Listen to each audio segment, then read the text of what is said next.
everybody, and welcome to the Growth Over Grades podcast, where we talk about education ideas and topics that matter most to our Spaces educator community. I'm your host, Melody McAllister.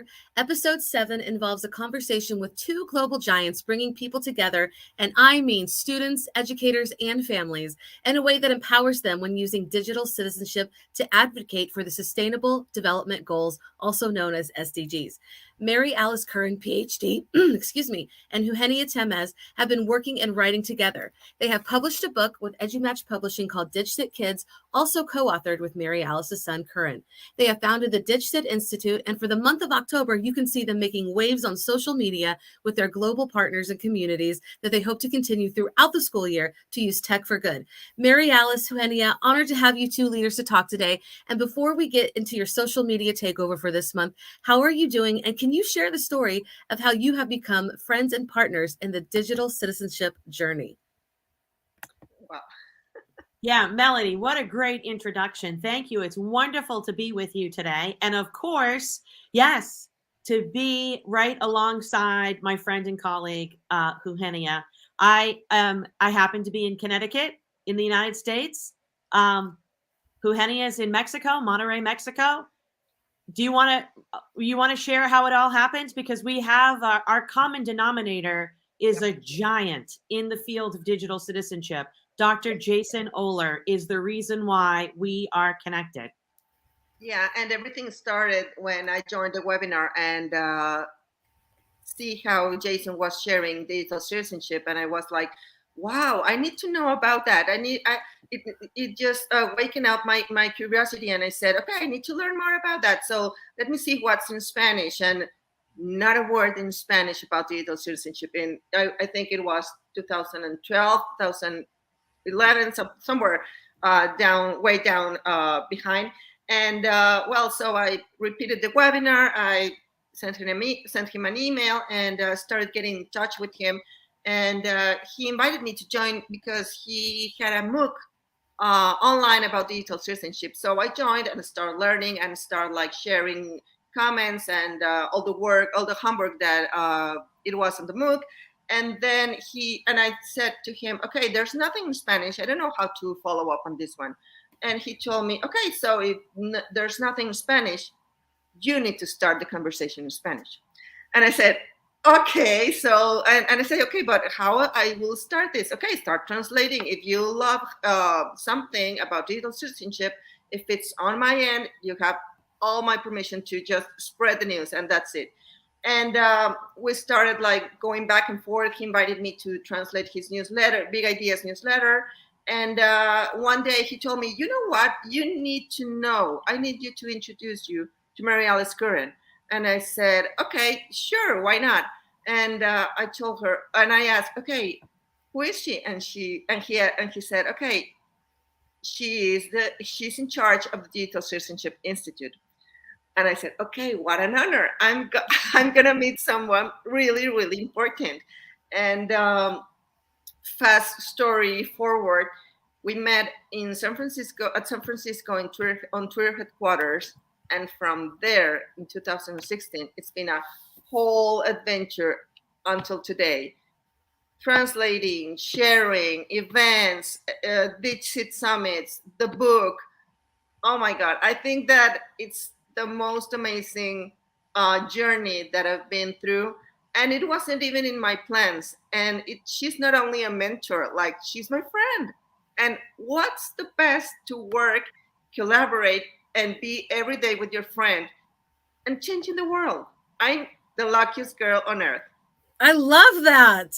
Oh. Yes, we have Dr. Jason Oler to thank for being our common denominator, because when he made that connection, obviously the connection was virtual.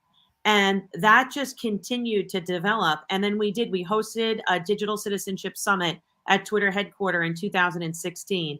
And that's the first time we got to be in the same place at the same time.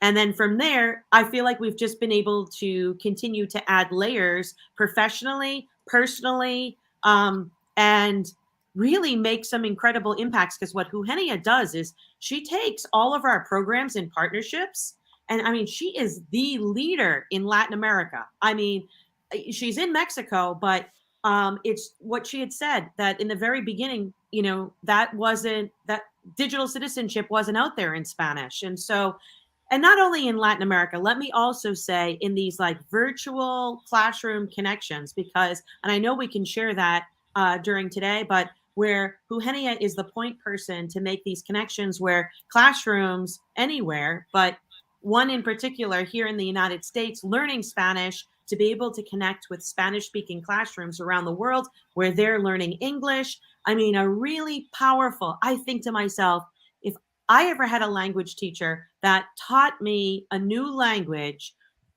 like in such an authentic way, I could be fluent in another language, Melody. So what Eugenia does and what she brings to this team is invaluable. Totally. And both of you are invaluable. I love that. I love that, Eugenia, you just got started because you saw the need and you went for it. I mean, that's a big risk to take it on. And I'm just so glad you did, because if you had it, we probably wouldn't be sitting here right now. So that's pretty amazing. So we talked a little bit about this before we went live, and I want to just preface this to say, I'm a pretty connected educator. Y'all are pretty connected educators. And I've been listening about what you've been doing, the SDGs, using tech for good. But I honestly didn't know what the SDGs are. I see the hashtags. I've been following the people. But this week, I have really dived deep into it to figure out what they are. But can you tell us a little bit for those who may not know or have never heard of the SDGs? Well, they stand for that acronym is Sustainable Development Goals, and it's through the United Nations. There are 17 individual SDGs or global goals. I feel like it's synonymous with, you could use SDGs or global goals. And when you put them all together, the larger umbrella, it's working in tandem to solve some of the most critical needs for our world. And Eugenia and I really wanted to make that connection from digital citizenship plus the SDGs, because we're always looking for more opportunities for our young people, but our school communities, all ages actually, to identify a real problem in a local, global, or digital community and solve it. So the connection between digital citizenship, use tech for good, and the global goals, it's authentic learning. And I don't know, this was pre-pandemic, maybe 2019, we put on a DigCit summit in Cameroon. And we actually gave out DigCit SDGs awards. And all these entrepreneurs, youth entrepreneurs that were passionate about solving, whether it was going to be water or whether it was going to be climate, whether it was going to be equity, whatever it was, they had started, a nonprofit or a for-profit, and they had this passion project, this purpose project. And so there was this competition that we hosted in 2019. And so this isn't just something that we came up with this month. It's been something that I feel like for all practical purposes, we're recycling, right? This idea of this thing that coming back to be able to create learning experiences for literally classrooms around the world, no matter how young or old you are, to get involved. So not just to talk. I know Digital Citizenship Week is generally the third week in October. And, that can be just a check in the box. Oh, we had that conversation. Oh, we had that assembly. Oh, we celebrated that month. But what we've done, what Eugenia and I, what we've done is we've created this month long where you can come at your convenience, time zones, there can be a lot of conflicts, other reasons why you can't join us during this month, but it's intended that you can come, pop in, pop out, extend it way beyond October to take our daily call to action challenges. So Eugenia, you want to describe what's happening with our social media takeovers? Because it's exciting. Yeah. Okay, and I'm just going to say, this is how other educators can get involved. Yeah, it's the perfect answer for that question about how can educators get involved is like every day joining us, just like Marialice said, at whatever time zones or from wherever you are, you can join us and you can see for each day a call to action. that you can include it to use it with your students, right? You can check the call to action is a recommendation, or how each one of our speakers are inviting you to take action and do something, not just like, okay, I'll see your stories or whatever, I'll just follow you. But you need to go further than that. You need to make something. I was wondering, why don't take SDGs and digital citizenship like a must in the school curriculum? So this is a great content that we are creating with other people from around the globe that joined us during this month. And no matter where you are, for example, if you're in Mexico and you want to use like something that India is sharing with the powerful SDG warriors and get your students involved, and also the educators. We had a wonderful example last Wednesday about the SDG warriors, that they were completely amazing. This group of girls that were so passionate about owning that responsibility to change the world and take action. So that's an absolute example, and it comes from a student. It was like, wow. And changing what we try to do is like change the mindset to something more positive to learn at school, right? Because it's not only books, it's not only like the boring part of education, but right now I think that we are changing the world. And if we do something like this, we invite everyone to join us and get involved. And I agree. I wish this was in the curriculum, because this is actually what would drive us to make a better world for each SDGs. I was just the water, the importance of understanding the limitations of clean water. That is not necessarily something that most of us in the United States can resonate with. We just turn on the tap, and unless like a major storm knocks something out, we generally have clean water. And so I think that's a great stepping off point for a lot of students to know that it's not like that around the world. Clean water, fresh water is really hard to get, or just equality. I loved all the SDGs, and I know that sometimes we can make it a political thing, but I agree with you. I think it should be an educational thing. It's like we're a global world at this time. I could rant on and on about that. I just agree with both of you, but I think it's very energizing and motivational, inspiring that students can be a part of the answer and to advocate and do more than advocate, but actually be a leader in all this. And so, I got to meet Marialice. I met her earlier this year at FETC, but she signed some books with us at our Spaces booth, and she gave us all these DigCit impacts. Can you tell us a little bit more about how you are combining digital citizenship with the SDGs and this DigCit compact? Well, we put that together as a way to help school communities change the narrative. And so that visual that you just showed has SDGs' new definition of digital citizenship. So you could call them elements of digital citizenship. You could call them pillars. We like to, at the Digital Citizenship Institute, call them layers, because we're always encouraging school communities to continue to add layers. We want to personalize. Everybody's comfort level is different. So we need to meet people where they are. We need to help them move forward. And so ISTE's new standards are very proactive. It goes beyond a list of don'ts into more, I will statements. And so those 5 layers for ISTE are being alert, which of course, that has to be the foundation. How am I alert to create safe spaces for myself and others on and offline? And the next layer would be balance. And of course, that's that balancing act about, being both on and offline. It brings in social emotional learning, digital wellness, mental health. That third layer would be about being engaged, which continues to add upon the importance of being balanced, because when I am online, am I just consuming or am I creator? So that focus on more the creation part. And then that next layer, the fourth layer, would be about being informed, which is hand in hand with media literacy.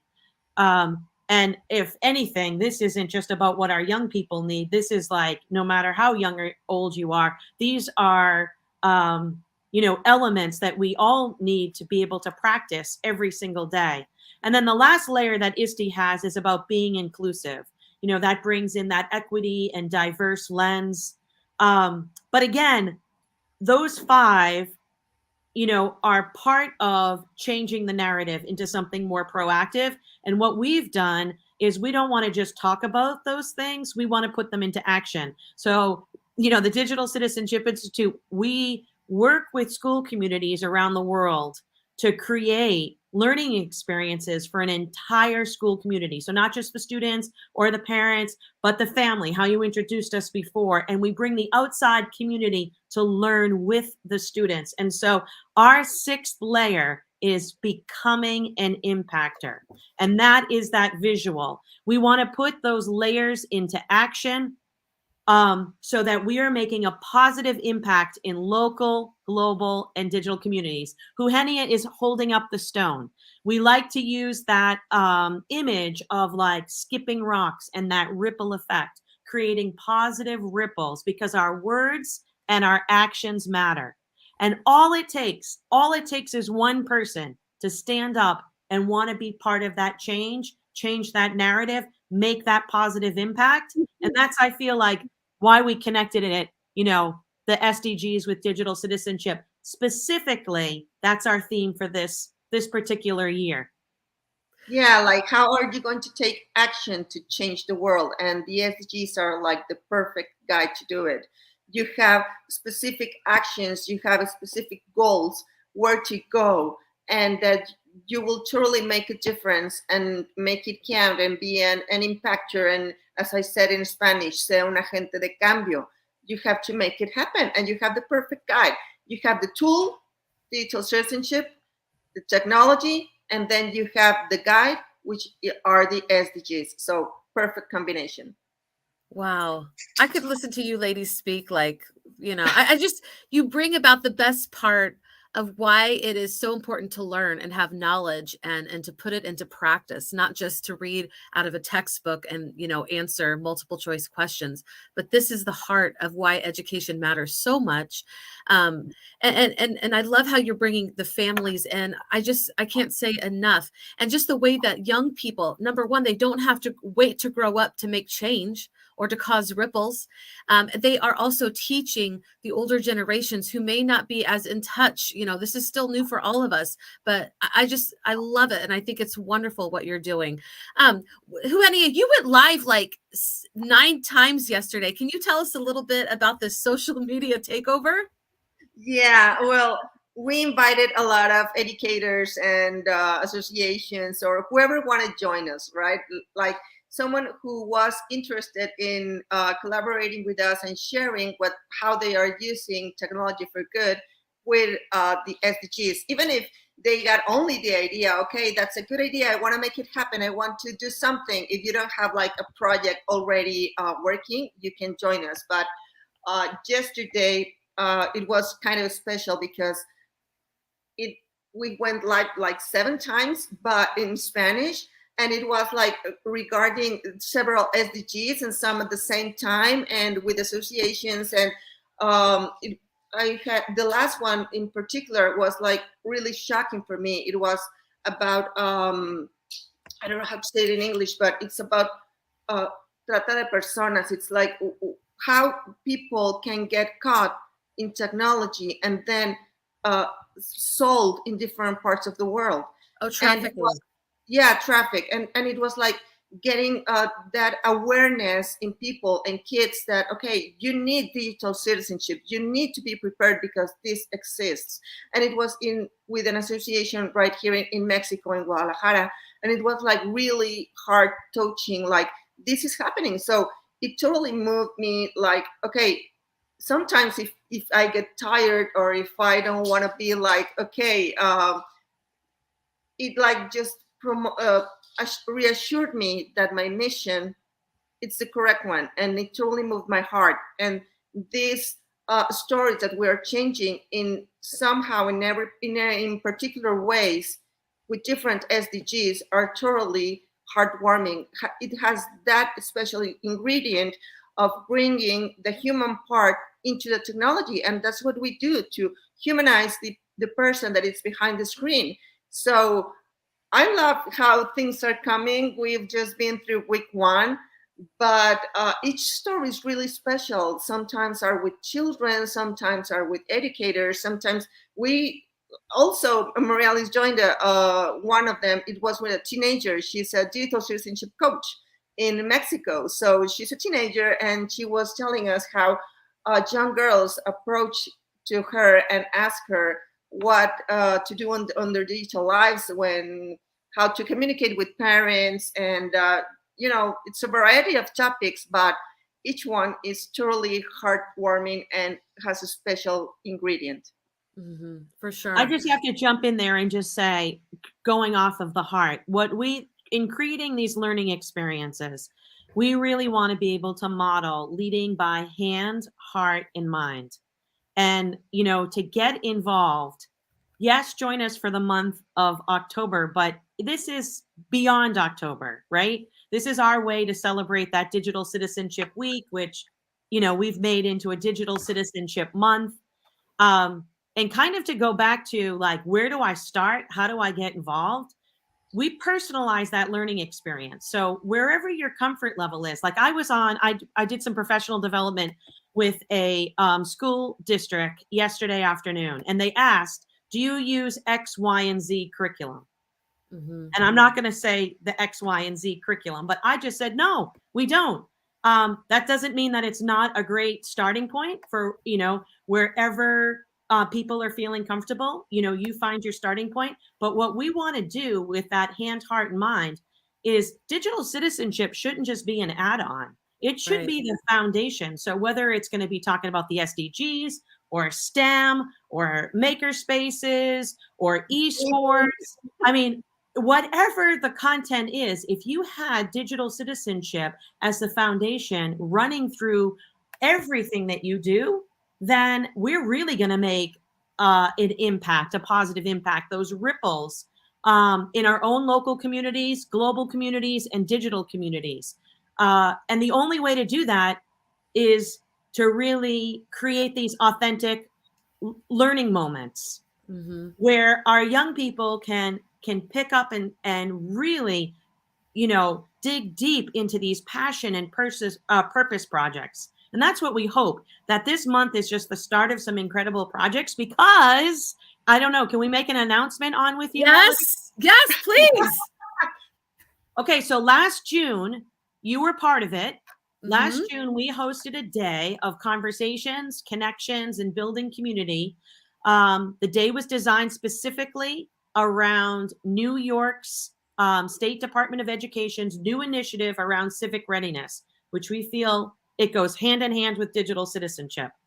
So that state initiative is now part of like high school graduation components, right? Like this is impacting all schools in New York. So we designed the day specifically for New York, but we opened it up to everybody. And at the end of the day, we made a big announcement and we said that we were kind of tired about talking about stuff.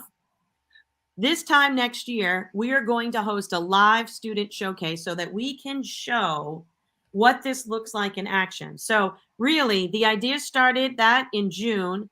That really informed what we're doing this month, right? So we want to encourage people to get involved, follow and use that hashtag, because on April 1st, we are hosting save the date, we are hosting our live student showcase in New York. And we are working out those details. Once I have the A-OK to use their logo, but we have our venue, and it will be a hybrid event. So no matter where you live, students around the world will be able to showcase their passion projects. Oh my God, that is amazing. Woo! I know. I can't wait. And maybe I'll get to be there. Like maybe I can get there and be there with you guys. And so for those of you listening, if you want to get more involved in this, you can go to Instagram or Twitter, any of the socials, even Facebook, and follow the hashtag use tech for good, and 4 is a numeral. And I'm going to put this all in the show notes too, if you're listening. And also follow the hashtag DigCit SDGs.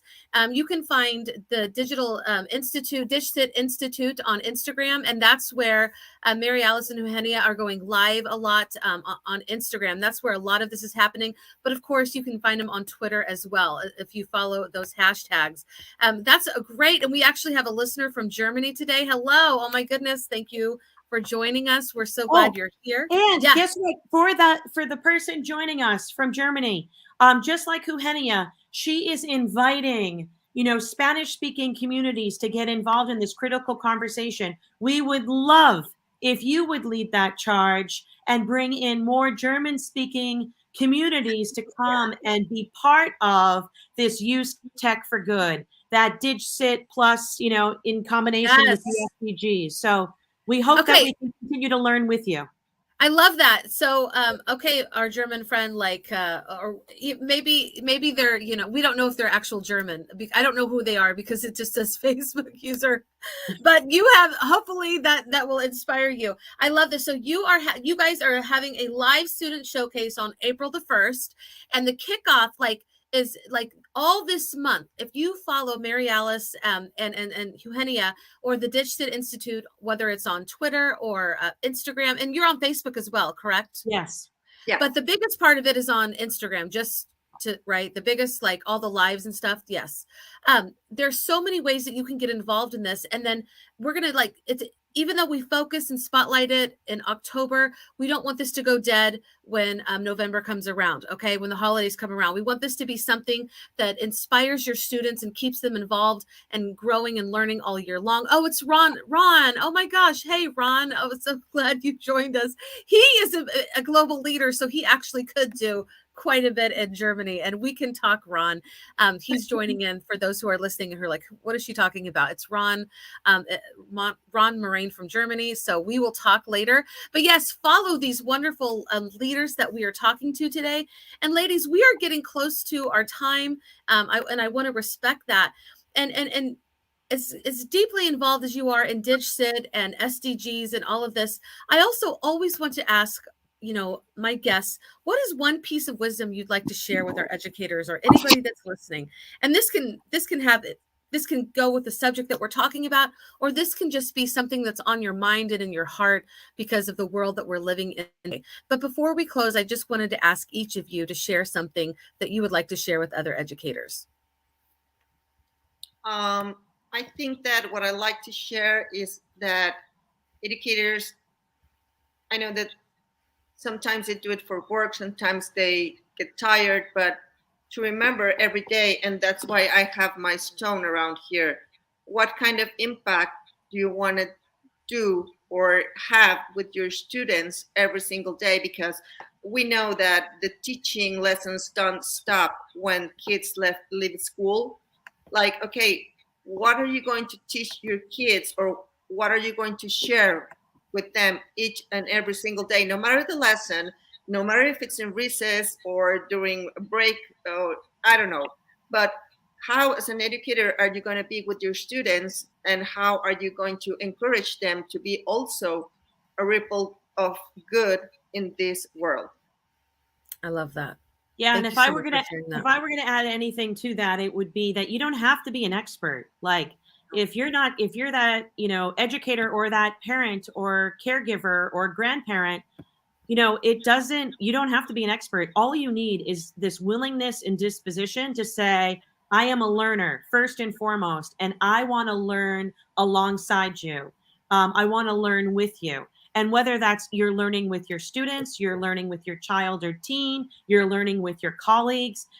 This is something that we need to do and model. We say learning is a lifelong, adventure. Well, we need to put that into practice. And so don't worry about being the expert, right? Here's that opportunity to say, I don't know how to do this, but I am willing to learn with you. And what do you know? And what can we collectively do together It just really is an intergenerational approach to learning, and that we just really hope that, you know, Eugenia and I, we model that, and that others will embrace it. Gosh, I love that. What a positive way to end our show today. One of our guests says, love what you do. Your learners will see it in your actions. Yes, so we can make the ripples. We don't have to be an expert to make the ripples or to make an impact. And I love everything that you're sharing. Thank you guys so much for joining us today. Thank you everyone for joining us live. We saw a lot of friends. We appreciate you so much. Please consider joining our Spaces Educator community at facebook.com/groups/SpacesEDU. We would love to keep the conversation going. And again, follow the hashtags Use Tech for Good and hashtag DigCit SDGs, and be a part of this movement. Thank you so much, Marialice and Eugenia, for joining me today. I know we will keep this conversation going, and we'll see you again soon. Bye, everybody. Thank you. Thank you very much.